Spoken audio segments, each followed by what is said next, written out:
Marie Drucker était la nouvelle invitée de Yann Barthès dans l'émission Quotidien, diffusée sur TMC ce vendredi 7 mars, pour faire la promotion de son livre Nos cœurs déracinés, aux éditions Grasset, un ouvrage particulièrement intime puisqu'il parcourt le récit de sa famille. C'est vraiment quelque chose qui s'est imposé à moi encore une fois, je te le disais Yann, s'il y a un an on m'avait dit tu vas écrire quelque chose, j'aurais dit et sûrement pas et quelque chose d'aussi immanent, car le texte est sorti assez vite a-t-elle dit avant d'essayer d'expliquer les raisons qui l'ont poussé à rédiger cet écrit. Sûrement parce qu'il y avait une nécessité, laquelle je ne sais pas a-t-elle dit, la journaliste, qui a présenté le journal de 20h sur France 2, a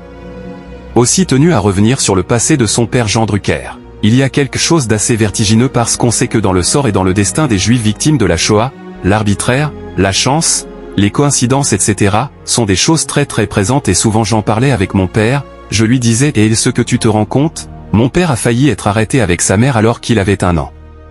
Je le dis dans le livre, il était même à 16 jours sur une liste avec mon grand-père, une liste de gens à déporter, et donc très souvent on se faisait cette remarque. On se disait, c'est fou, non seulement on est là, on est vivant, on existe, on est en France et on fait des choses plutôt plaisantes dans la vie en essayant aussi de faire des choses plaisantes pour les autres et on était assez content de pouvoir avoir cette conversation a-t-elle confié sur le plateau de Quotidien. Elle a également dressé le portrait de son grand-père, à savoir Abraham Drucker.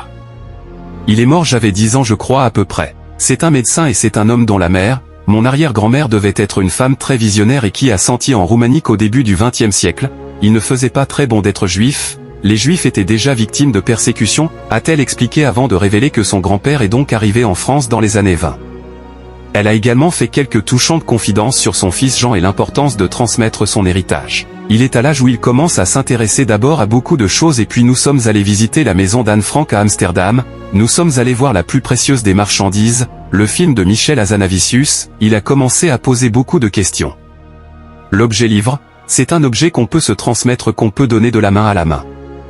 Je pense qu'il est encore un peu jeune pour le lire, mais il existe a-t-elle dit. Merci de nous avoir suivis si vous n'êtes pas encore abonné, veuillez vous abonner et surtout activer la cloche des notifications pour ne rien rater.